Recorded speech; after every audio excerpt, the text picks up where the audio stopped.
ಅದು 700 ವರ್ಷಗಳ ಹಿಂದಿನ ದೇಗುಲ. ಭೂಗರ್ಭ ಸೇರಿ ಅದೆಷ್ಟು ವರ್ಷವಾಗಿತ್ತೋ ಒಂದು ಗೊತ್ತಿಲ್ಲ.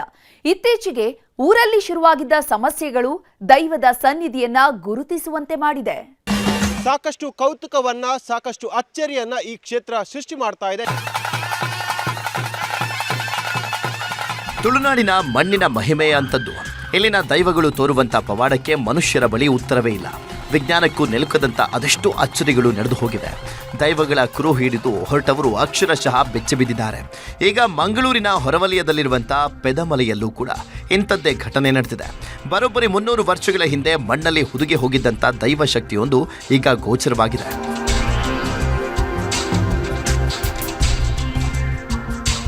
ಮಂಗಳೂರಿನ ಪೆದಮಲೆ ಅನ್ನುವಂಥ ಊರಲ್ಲಿ ಇತ್ತೀಚೆಗೆ 10 ಸಮಸ್ಯೆಗಳು ಕಾಣಿಸಿಕೊಳ್ತಾ ಇದ್ವು. ಊರಲ್ಲಿ ಎಲ್ಲೇ ಹೋದ್ರೂ ನಾಗಸರ್ಪ ಪ್ರತ್ಯಕ್ಷ ಆಗ್ತಾ ಇತ್ತು. ಕೊನೆಗೆ ಪ್ರತಿ ಮನೆಯಲ್ಲೂ ನಾಗನ ದರ್ಶನ ಶುರುವಾಗಿತ್ತು. ಹೀಗಾಗಿ ಇಡೀ ಊರಿನವರಿಗೆ ಈ ನಾಗನ ಹೆಡೆಯೇ ದೊಡ್ಡ ಯಕ್ಷ ಪ್ರಶ್ನೆ ಆಗಿತ್ತು. ದಿಕ್ಕು ಕಾಣದಂತಾದಂಥ ಗ್ರಾಮಸ್ಥರು ಪ್ರಶ್ನಾ ಚಿಂತನೆ ಮೊರೆ ಹೋಗಿದ್ದಾರೆ. ಆಗಲೇ ನೋಡಿ ನಾಗನ ಸಾನ್ನಿಧ್ಯವಿರುವಂಥ ಸುಳಿವು ಸಿಕ್ಕಿತು. ಸ್ವಲ್ಪ ಕ್ಲೀನ್ ಮಾಡ್ಕೊಂಡು ಹೋಗುವಾಗ ಒಂದು 700 ವರ್ಷ ಹಳೆಯದಾದ ಧ್ವಜಸ್ತಂಭದ ದಂಬೆಕಲ್ಲು, ಆ ವಾಜಿಲಾಯ ದೈವದ ಒಂದು ಕೆತ್ತನೆ ಇರುವಂಥ ಒಂದು ದಂಬೆಕಲ್ಲು ದಕ್ಷಿಣಕ್ಕೆ ಮಾಲಿ ನಿಂತಿದ್ದನ್ನು ಎಲ್ಲರೂ ನೋಡಿದರು. ಭಟ್ರಕೋಡಿ ವೆಂಕಟಕೃಷ್ಣ ಭಟ್ರ ಅವರ ಹತ್ರ ಇದಕ್ಕೆ ಕೆಲವು ದಾಖಲೆಗಳಿದ್ದವು. ಹಾಗಾಗಿ ಇದರ ಬಗ್ಗೆ ನಮಗೆ ಅರಿವಿತ್ತು ಅಂತ ಅದರ ಬಗ್ಗೆ ಹೇಳಿ. ಸುಮಾರು 700 ವರ್ಷಗಳ ಹಿಂದೆ ಇಲ್ಲೊಂದು ದೇವಸ್ಥಾನ ನಿರ್ಮಾಣಗೊಂಡಿತ್ತಂತೆ. ಆದರೆ ಆಮೇಲೆ ಅದೇನಾಯ್ತೋ ಗೊತ್ತಿಲ್ಲ. ಸುಮಾರು 300 ವರ್ಷಗಳ ನಂತರ ನಾಗ ದೇವಸ್ಥಾನ ಭೂಗರ್ಭ ಸೇರಿತ್ತು. ನಂತರದ ಪೀಳಿಗೆಯವರಿಗೆ ಇಲ್ಲೊಂದು ದೈವಸ್ಥಾನವಿತ್ತು ಅನ್ನೋದರ ಕುರುಹು ಸಹ ಇರಲಿಲ್ಲ. ಆದ್ರೀಗ ಅದೇ ದೈವ ತನ್ನ ಇರುವಿಕೆಯನ್ನ ತೋರಿಸಿಕೊಟ್ಟಿದೆ.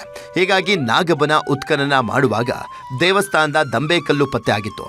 ಇದನ್ನ ಪರಿಶೀಲಿಸಿದ್ದಂಥ ಪುರಾತತ್ವ ತಜ್ಞರು ಇದು 700 ವರ್ಷಗಳ ಹಳೆಯ ಕಲ್ಲು ಅಂತ ಹೇಳಿದ್ದಾರೆ. ಹೀಗಾಗಿ ಊರಿನವರೇ ಸೇರಿಕೊಂಡು ಬೃಹತ್ ದೇಗುಲ ನಿರ್ಮಾಣ ಮಾಡ್ತಿದ್ದಾರೆ. ದೇಗುಲದ ನಿರ್ಮಾಣಕ್ಕೆ ಊರಿನವರೇ ಜಾಗವನ್ನು ನೀಡಿದ್ದು ಕ್ರಿಶ್ಚಿಯನ್ ಸಮುದಾಯದ ಉದ್ಯಮಿಯೊಬ್ಬರು ರಸ್ತೆ ನಿರ್ಮಾಣದ ಜವಾಬ್ದಾರಿಯನ್ನು ಹೊತ್ತುಕೊಂಡಿದ್ದಾರೆ. ಜೊತೆಗೆ ಲಕ್ಷಾಂತರ ರೂಪಾಯಿ ದೇಣಿಗೆಯನ್ನು ನೀಡಿದ್ದಾರಂತೆ. ಈ ಮೂಲಕ ಭಾವೈಕ್ಯತೆ ಸಾರುವಂತ ಕೆಲಸ ಮಾಡಿದ್ದಾರೆ. ಓಟೋ ತಕೊಂಡ ತಕ್ಷಣ ಓಟೋ ತಕೊಂಡ ಲೆಕ್ಕದಲ್ಲಿ ನಾನೊಂದು ಇಲ್ಲಿ ಕೋಡಿಮರಕ್ಕೆ ಮೊದಲು ಹೇಳಿದೆ, ಕೋಡಿಮರಕ್ಕೆ ಕೊಡ್ತೇನೆ. ಹಾಗೆ ನನ್ನ ಕೈಯಿಂದ ಎಷ್ಟು ಆಗ್ತದೆ ಅಷ್ಟು ಸಹ ನಾನು ಮಾಡಿದ್ದೇನೆ. ಮುಂದೆ ಸಹ ನಾನು ಮಾಡ್ತಾಯಿರ್ತೇನೆ. ನನಗೆ ಈಗ ಇಂಪ್ರೂವ್ ಆಗ್ತದೆ ಉಂಟು. ಅದರ ಮೇಲೆ ನನಗೆ ಇನ್ನೂ ಸಹ ನಂಬಿಕೆ ಜಾಸ್ತಿ. ನನಗೆ ಎಲ್ಲ ಜಾತಿ ಧರ್ಮ ಅಂತ ಇದು ಭೇದವಿಲ್ಲ, ಎಲ್ಲರೂ ಒಂದೇ.